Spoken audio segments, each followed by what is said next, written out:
제 9칙을 들어갈 차례인데 지난번에 했던 8칙에서 우리가 꼭 기억했으면 하는 부분을 잠깐 정리하고 넘어가겠습니다. 8칙에는 그 취암 스님이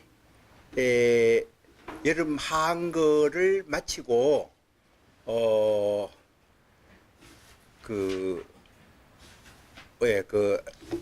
자기 사형들한테 내가 형제들을 위해서 많은 설법을 했는데 내 눈썹이 아주 남아 있느냐.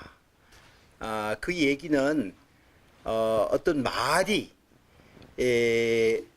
그 대중을 속이게 되면 눈썹이 빠진다. 그런 설화를 기반으로 해서 그러니까 자기 말이 정말 깨달음을 유도하는 그런 말이었는가, 아니면 오히려 언설에 빠져서 분별심을 자꾸 북돋우는 그런 말이었는가 하고 물어본 거예요. 왜 사형들이 아주 재밌게 각각 다른 말을 하지만은 그 말은 사형 사제들 간에 다 설봉 의정 스님 밑에 깨달음을 얻은 분들이에요. 그래서 그 칙은 수시에 서로 상호 공증하는 그런 공안이다라는 말을 썼어요. 그래서 한 사람은 도둑놈이 걱정 없을 리가 없지 이렇게 말하고, 한 분은 또 눈썹이 도로 솟아난다 이렇게 말하는 분도 계셨고, 또 어떤 우문스님은 그게 관문이다 이렇게 말하는 그런 공안이었어요. 그러나 이제 그런 공안을 지금 지난 시간에 충분히 설명했기 때문에, 그럼에도 불구하고 이 구칙에 넘어오기 전에 꼭 기억해야 될 말, 특히 수시에 굉장히 중요한 말이 있다 그러면서 수시에 나오는 용어예요. 수시에 어떻게 이야기하냐 하면은, 우리들이 언어에 빠져서 우리가 사고작용을 하면은 마치 그 행동하는 것이 저양촉번하고 수주대토하는 것과 같다. 그런 말을 썼어요. 기억하시나요? 그러니까 저양촉번 그리고 수주대토. 수주대토는 고사에 있는 말이잖아요. 어떤 사람이 나무 그루터기에서 토끼가 지나가다가 토끼가 거기서 넘어져 가지고 토끼를 잡았으니까 다음날 또 그 그루터기만 지키고 있으면 토끼가 그 걸려나면서 토끼를 또 얻을까 싶어서 기다리고 있는 그런 고사잖아요.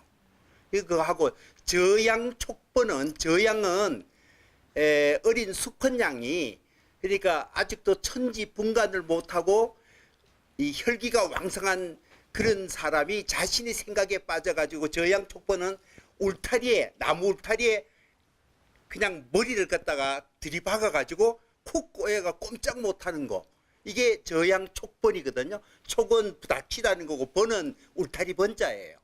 그 저양은 양인데 수컷 양이에요. 수컷 양이 막 이거 뿔 잘 떠당기잖아요. 그 수컷 양이 그냥 확 이렇게 그 울타리에 박아가지고 이거 앞으로 밀기만 하고, 울타리가 세냐 내가 세냐 하고 그러고 막무가내로 밀어붙이잖아요.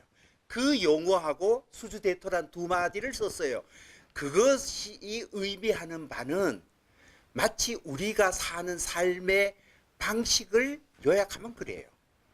다시 말하면 우리들 모두가 자신의 생각에 빠져서 내 생각하고 딴 사람하고 마주치면 어떻게 해요? 저양촉번하듯이 하죠. 내 말이 맞는데 그래서 막 부닥치잖아요. 막 뿔 가지고 떠댕기고 들이받고 화가 더 나면 저돌적으로 그냥 밀어붙이는 거예요. 우리들이 각각 자신의 생각만 가지고 남의 입장 안 봐요. 고려하지도 않고 내 생각이 맞는데 그러면서 주변에 뭐든지 갖다 들이받기만 하는 거예요. 그런 삶의 모습이 저양촉번이라는 말로 썼어요. 그러니까 그것 가지고 말하면 우리들의 삶의 일상적 모습이 그런 거다. 또 하나의 모습은 수주대토다. 수주대토라는 거는 아까 그 그루터기에 토끼가 우연히 넘어졌는데 그 그루터기만 지키기만 하면은 끊임없이 와서 부닥쳐가 토끼를 내가 잡을 것이다 라는 헛된 희망을 기다리는 사람 아니에요. 우리가 그렇게 산단 말이에요. 그러니까 저는 그걸 어떻게 보냐면 우리가 세상을 건져 올리는 거는 조그마한 망태기 작은 그물 하나에 많은 소쿠리 같은 그물 하나 가지고 작은 시내가에 이렇게 그 미꾸라지나 뭐 피레미 같은 거 이렇게 건져 올릴 정도의 그런 얼개 가만 가지고 세상을 고기를 잡아요. 그런데 그 고기가 들어오면은 고기 잡히니까 자신의 사고방식의 그물 속에 세상이 거기가 다 걸릴 거라고 생각하죠. 세상에 각종 다양한 다른 생각, 다른 가치관, 다른 온갖 넓은 세계는 자신의 그물을 펼쳐야 이게 그물에 걸려가 보는데 작은 그물에 고기 피라미 몇 마리 잡았다고 그 그물만 쳐놓고 하염없이 그 도랑에 그 세상의 모든 것 고기가 흘러가 그 잡힐 걸 기다리는 거하고 똑같아요. 그 수주대토 아니에요. 그 바꾸어 말하면은 우리들 자신이 생각하는 것은 자신을 바꾸는 게 아니라 자신의 생각과 자신의 사고방식이 맞다라는 그 생각하고 그 그물을 딱 쳐놓고 세상의 모든 정보와 가치가들이 내 그물 속에 걸려야 이거는 내 거다. 자신의 생각, 자신의 그물을 더 넓히고 수선할 생각은 하지 아니하고 오로지 작은 그물 하나만 가지고 세상의 모든 걸 건져 올릴 수 있다고만 터무니없는 헛된 희망을 가지고 사는 우리들의 모습하고 같다. 그래서 제가 저양촉번하고 수주대토는 우리들의 삶의 일상적 모습을 아주 그 두 가지 용어로 요약한 거다. 그런가 하면 그 후반부에 오면은 그것과 바꾼 것이 뭐냐 하면은 저거예요. 대용현전 부존괴칙. 제가 그 용어를 참 좋아한다고 그랬잖아요. 대용이 현전함에 부존괴칙이다. 대용. 이때 대용은 큰 쓰임이라는 우리말 그대로 한문을 번역하면은 큰 활용, 큰 쓰임. 그래서 제가 그 지난번에 강의를 아직도 그거는 올리지 않았는데요. 그건 무슨 말이냐 하면은 우리가 이렇게 좁은 그물망, 좁은 경험과 사고방식을 가지고 거기에 걸리기만 다 기다리지만 사실은 이게 깨달음을 얻게 되면은 여기에 분별심이 다 없어지고 모든 그릇이 넓어져요. 전 우주를 다 품어요. 우리가 작은 그릇에서는 내 그물에 걸린 것만이 옳고 내인데 걸리지 않은 건 의미 없는 거라고 우리는 배척해버리고 무시해버리잖아요. 그러니까 내 생각하고 맞아 너 맞아 박수치고 우리 친구 하자 그러고 너도 내 말 맞지 그리고 서로 막 난리예요. 그리고 우리가 다른 막 그렇게 미워하고 비판하고 그래요. 그 자신이 그물망에만 건져오는 것만 진짜로 생각하고 다른 거는 배제하고 미워해요. 심지어 오히려 비난하고. 그러나 우리가 깨달음이라는 이 우주 전체, 다시 말해 마음속에 그물망 전체를 걷어내버리면 이 세상의 우주의 온갖 것들이 다 내인데 다 들어와요. 그러면은 내 앞에 전기된 보고 듣고 눈만 뜨고 보고 듣기고 만지고 할 수 있는 모든 것은 내 마음의 빈 마음의 그릇을 가득 채워주는 아름다운 물고기들이고 금붕어들이에요. 그러니까 마음이 넓히면 내 앞에 전개된 모든 것이 나의 정신을 아름답게 꾸며주는 자료가 되는 거예요. 그래서 그런 시각으로 세상을 보면은 모두가 즐겁고 아름다운 거예요. 그게 대용이 현전하다 이렇게 하는 거예요. 그러나 거기에는 일정한 패턴이 있는 게 아니다. 법칙이 있는 게 아니다. 대용, 그러니까 내 앞에 전개된 우리는 보통 어떤 사건이 그러지만 이게 논리적으로 맞아야 되고 증거가 있어야 되고 내 생각하고 맞아야 되고 그런 것만 건져 올리잖아요. 나머지는 이거는 의미 없고 나쁜 거고 이거는 나는 맞고 너는 틀리고 나는 정의롭고 너는 부정의하고 나는 진지하고 너는 거짓말투성이고 전부 자신의 그런 만 하고 배제하잖아요. 그러나 이걸 넓히고 보면은 그렇지 않다는 거예요. 그리고 또 한 개는 그 현존하는데 내 앞에 전개된 모든 사사물물이 우리의 오랜 경험에 의하면 거기에 나는 잘 알 수는 없지만 거기에는 일정한 법칙이 있다. 여러분 물리학을 보고 수학 공식을 모르면은 우리가 당황하잖아요. 난 무식해서 그런 거 잘 모르는데.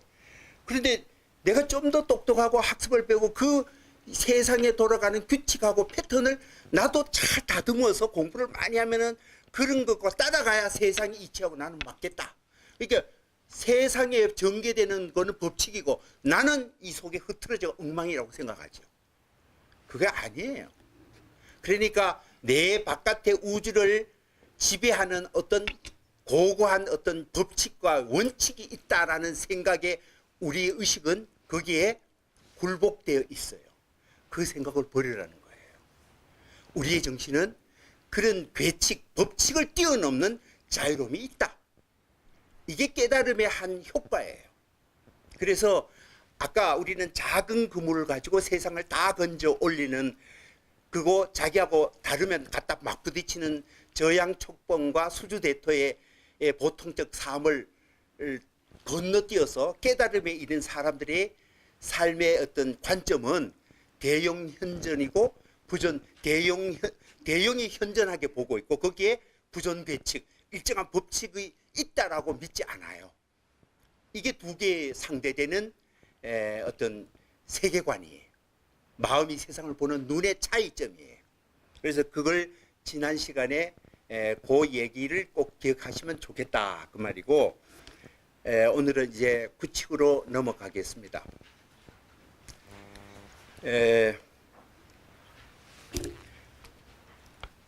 그 규칙은 조주의 4개 문, 이 책도 본칙을 먼저 한번 봅시다. 본칙을 보고 난 다음에 수시도 보고 수시하기 전에 또 얘기할 게 좀 있습니다. 본칙을 보면은 본칙은 98페이지에 나오죠. 그 승문 조주, 여하시 조주, 주운, 동문, 서문, 남문, 북문. 해석할 것도 없이 너무나 간단해요. 어떤 승려가 조주 스님에게 물었다. 무엇이 조주입니까? 무엇이 조주입니까? 그러니까 조주 스님이 대답하되 동문, 서문, 남문, 북문 이렇게 딱 대답했어요. 이게 끝이에요. 이 화두예요. 이 조주 스님은 이 벽암로에서 굉장히 중요한 분이에요. 아마 여러분이 그 여기에서 제일 많은 게 운문 스님의 공안이 제일 많이고 두 번째가 조주 스님이에요. 조주 스님이 우리가 한번 했어요. 이 책에 나와요. 다 잊어버렸죠, 그죠? 지난 시간에 한 것도 잊어버리는데 뭐 이 책 당연히 잊어버리죠. 이 책에 보면은 지도문안이라는 책이에요. 지극한 도리는 어렵지 않다라는 그런 회칙을 이 책에서 했어. 그러니까 달마선사를 그 확연무성 일칙이고 두 번째가 지도문안이에요. 저는 이게 사실은 1칙, 2칙이 이 벽암록 전체를 끌어가는 중심 주제라고 저는 생각하거든요. 굉장히 중요합니다. 그만큼 조수 스님의 이 선의 이 방향성은 대단히 중요하고 사실은요 우리나라에 우리 한국에 와서 이 선승들의 선의 어떤 정통은 여러 갈래 중에 거의 한 개가 정통으로 보고 나머지는 거의 안 받아들이고 있거든요. 한국의 주류적인 정통으로 받아들이는 그 선은 임재종인데 그 임재종에서도 우리는 간화선, 그 임재종을 간화선으로 결정짓고 우리 고려 시대 때 보조 진을스님이 이제 간화 결의문 같은 걸 써가지고 이 간화선이 우리 한국선의 주류로 이렇게 만든 거예요. 그런데 그 간화선은 말 그대로 간은 볼간자예요. 칸. 이자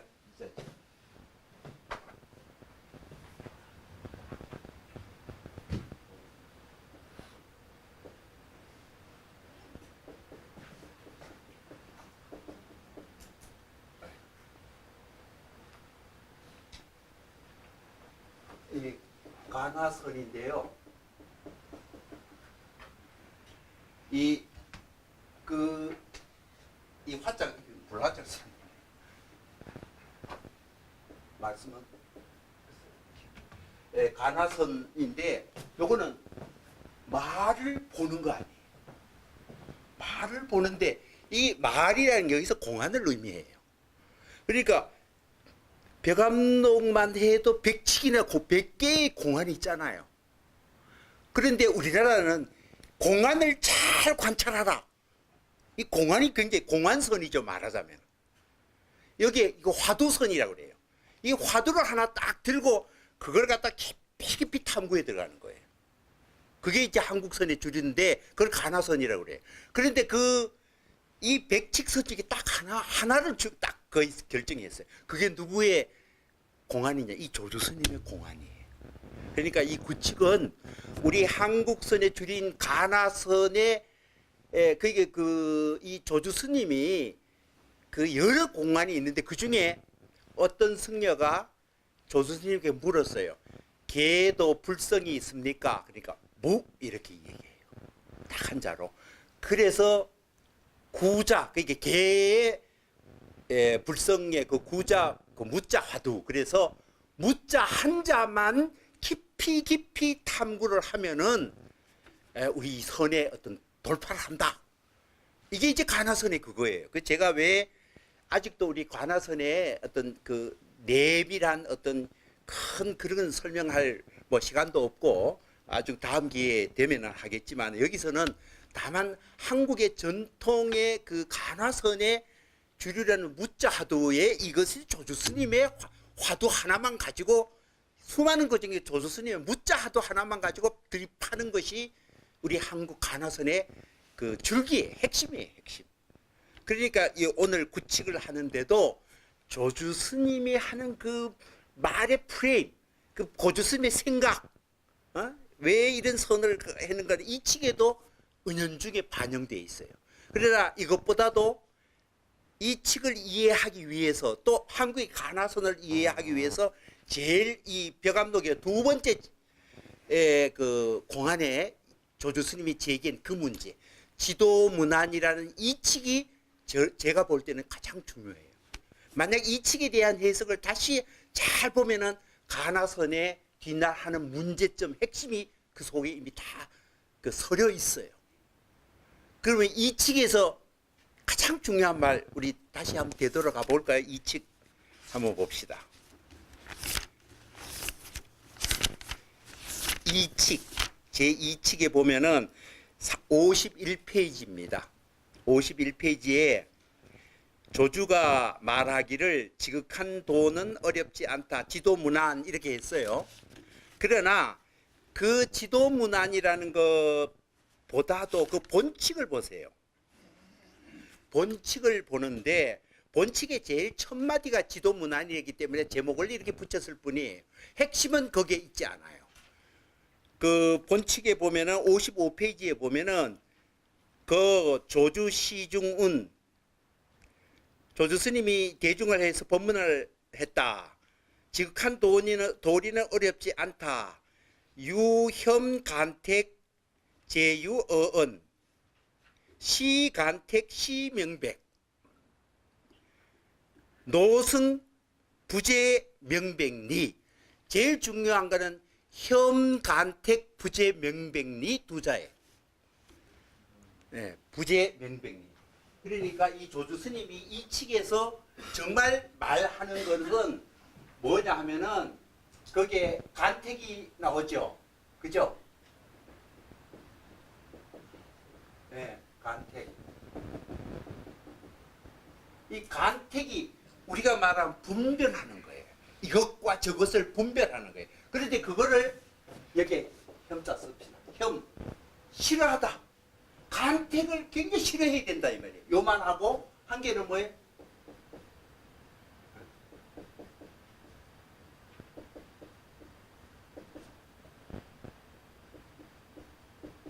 부재 명백 뭐 여기 예, 부재 명백리 이 부재 명백 이 두 가지 조주 스님의 이 핵심이 뭐냐 하면은 혐간택 부재 명백 이렇게 생각하면 돼요. 다시 말하면은 어떤 이것과 저것 판단하는 걸라고 판단하는 사고를 진행하지 말라 이 말이에요. 판단해야 명백하잖아요. 항상 자신의 마인드는 어떤 것을 명백하고 분명하고 선택하려고 하는 데서 우리 사고가 삐뚤어진다. 진리는 우리는 일상에서는 이게 반대죠. 반드시 옳고 그른 것, 미추, 항상 정의와 부정, 선과 악, 있고 없음, 항상 선택하잖아요. 그게 간택이에요. 그 우리는 분별, 딱 이것이 이것과 저것, 옳은 것과 그른 것 항상 이렇게 분별해요. 그걸 간택이라고 그래요. 우리가 간택하지 않으면은 이 세상이 정리가 정보 처리가 안 되는데 간택하지 않는 것이 정말 중요하다고 그러고 두 번째 간택을 해야 우리 뭐라 그래요? 명백하다 그래요. 자신의 정신은 언제나 명백한 것을 지향하지 않는다는 거예요. 지향하지 않는다는 거예요. 그게 사실은 깨달음 상태의 정신을 말해요. 그러니까 이 앞에 지도문화는 그러니까 우리가 어렵다라는 것은 왜 어렵냐? 어떤 문제를 갖다가 논리적으로 따지고 분별하고 명백하게 클린 탁탁 이렇게 나누기 하니까 이게 모순이 걸리고 문제의 꼬리에 꼬리를 물고 계속 따지고 이렇게 정의하려고 그래요. 그 지식을 추구하는 거죠. 그런 정신으로 가면은 깨달음하고 그냥 반대 방향으로 간다. 그렇게 얘기하는 거예요. 그러니까 이 지금 우리 조주 스님이 하는 구칙의 조주의 사문하는 내용도 본칙에 보면은 이 본칙을 하는데 이 수시에도 물론 그 말이 나오는데요. 그 전에 조주 스님이 선을 이렇게 쭉 자신의 선의 세계를 이렇게 이 공안으로서 대중에게 알릴 때 굉장히 중요한 어떤 정신이 이 두 마디라고 생각하면 돼요. 혐간택 부재명백. 우리는 현실적으로는 반대잖아요. 우리는 명백한 걸 좋아하고 이것 아니면 저거 선택하라는 거예요. 근데 그렇게 가면은 우리가 지식의 논리, 언어의 논리로 휘말려 가지고 세상을 우리가 이렇게 살아가는데 그것과 반대로 가는 깨달음 세계는 그 반대로 가는 거예요. 하여튼 그런 정신의식이 있다. 그러니까 공안은 이 정신에서 나오는 말들이에요. 공안은. 그러니까 그걸 이해 못하면은 우리가